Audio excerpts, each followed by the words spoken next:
కొన్నిసార్లు మన జీవితంలో మన ధైర్యం అంతా కోల్పోయిన స్థితిలో ఉండొచ్చు. భయముతో, ఆందోళనతో, వేదనతో, రోదనతో నిండిన పరిస్థితులలో ఉండొచ్చు. చీకటులు కమ్ముకున్న పరిస్థితులలో ఉండొచ్చు.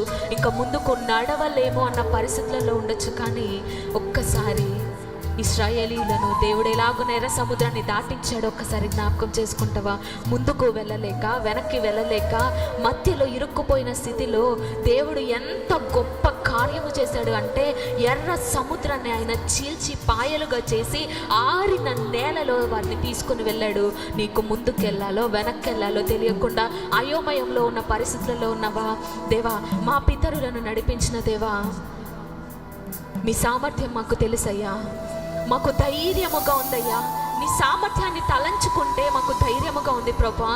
నిన్ను గురించి ఆలోచిస్తే, నువ్వు చేసిన కార్యాలను గురించి ఆలోచిస్తే మాకు నెమ్మది కలుగుతుందయ్యా అంటూ విశ్వాసముతో చెప్తామా?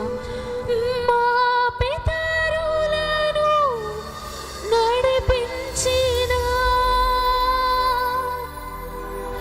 మీ సామర్థ్యం మాకు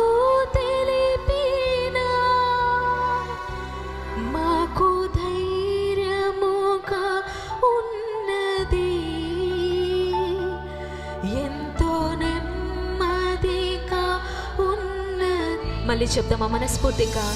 మాకు ధైర్యముగా, అవునయ్యా, మాకు ఎంతో నెమ్మదయ్యా, నెమ్మదిగా.